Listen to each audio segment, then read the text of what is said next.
Rivalries renew then between two old foes as Manchester United take on Liverpool in the FA Cup. Delighted to say joining us is a man who won the FA Cup with Liverpool. It is Emile Heskey. Good morning, Emile. How are you? Emile? I'm good. Good morning, everyone. How are you? Yeah, good, thank you. Yeah, very well, and delighted to have you with us. Let's obviously start by talking about your former club, Liverpool, then. Coming into this fresh off winning the League Cup, still in a pursuit of a quadruple of sorts. How do you feel Liverpool are shaping up for that, possibly? Look, I think we've looked at injuries, we've looked at all that sort of stuff. To still be in the hunt for that and having players coming back and the players playing the way they are, there's a huge chance. We all know it's a lot of games. And you need a squad. You need a big squad for that. But the lads are doing fantastic, and I still think they've got a huge chance with that. With getting that feat. Emile, there's a massive difference in numbers in all different positions of goals for Liverpool compared to Man United. You look at Man United, where Rashford hasn't had the season of last year.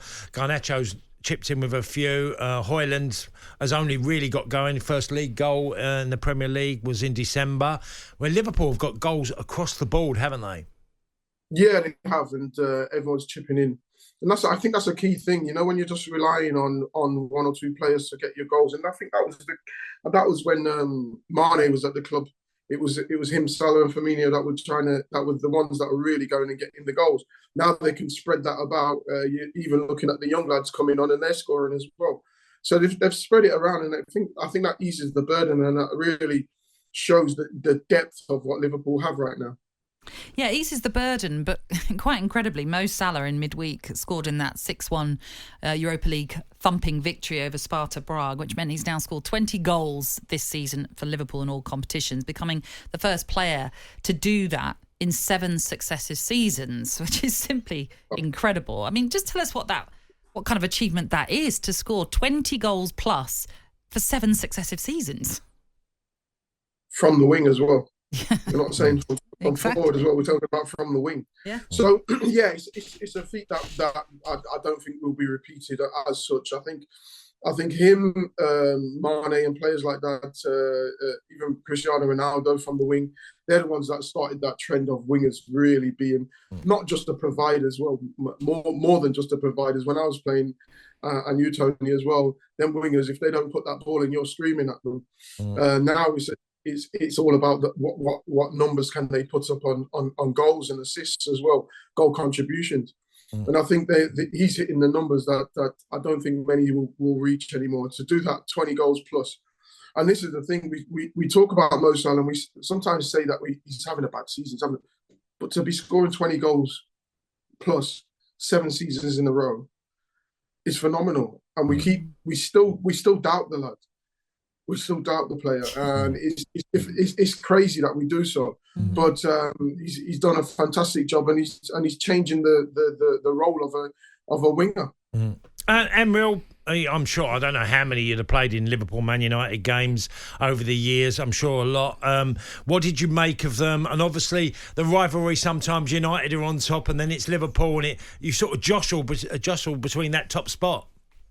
Yeah, look, when I was obviously at Liverpool, Man United were the actual team to beat, and they were fantastic.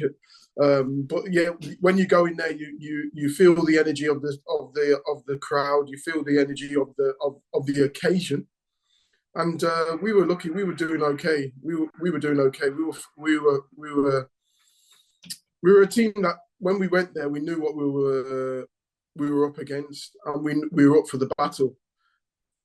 I think it's role reversed now, where Liverpool are the team who are on top. And United have really got to start battling and really putting the performance, because again, with the way that they're playing and where they are, a game like this can really change things for the fans' perspective and really get them behind them, because it's been a bit negative. And it can really help them if they get a result. It's funny, I think today in the papers, Jurgen Klopp, obviously, as they're building up to this with his pre-match press conference, was obviously asked about the rivalry of Manchester United. And I'm guessing more when you were playing it, there was more intensity to this rivalry than there maybe is now, because he sort of dismissed it. It's not really one that he thinks is as fierce, perhaps, as, or certainly as important. Was that how he kind of put it, Cass? Yeah, and underplayed it because I felt he wanted it was all about making Liverpool as great as he could. And not really about what others are doing. Yeah, but I suppose my point to you, Emile, is when you were playing, was this one of the games you always looked at? I know I'm just talking about as a fixture that you thought, we've got to get one over these lot. Well, there was 2 games, wasn't there? Yeah. Everton and Man United. Yeah. They're the 2 games. When the fixture list comes out, they're the 2 games that you're looking at. When are they? And preparing, not just preparing for them 2 games, but you're preparing in your head them 2 games. I was lucky enough to play at Leicester, play against United, and play against Everton. It's totally different games when you're at Liverpool. Totally different games. With the atmosphere and everything, the fierceness, the battles, the rivalry, it's totally different. So they're definitely the 2 games that when you get the fixture list out, 2 games that you're looking at. See, supporters play a big part in all this because they expect absolute commitment, and rightly so, and that's a given. But with that, because you represent clubs of the high stature, that a performance was needed as well. You know, and that's where United have fallen down, Emile, to a degree, is where they played Man City just recently. They Rashford got a great goal, but the performance didn't justify that much respect back from their fans. I think where Man United are now, I think results. For me, results are the key thing for where they are right now. I think performance-wise, I don't think Ten Hag has really got out of the players what he feels he wanted in the structure that he likes, as we've seen before at Ajax, etc. So now it's about getting results, and I think that's the main thing for Man United now. The performances can come a bit later, in the sense of we played really attractive football. We were so expansive, this and that. No, let's win. Let's get some results. Let's win some games. Let's get the fans back on our side, and then the performances and our structure and how we look can come a bit later. Because the thing is, who really wants to lose a game and say, we played well though, didn't we? We looked really good. We looked really expansive. No one really wants that. No one really wants that. So I think the main thing for Man United is winning games. The structure will take care of itself a bit further down the line. Weekend Sports Breakfast with Natalie Sawyer and Tony Cascarino. Sunday mornings from 6 on AM, on DAB, via the talkSPORT app and on your smart speaker. talkSPORT.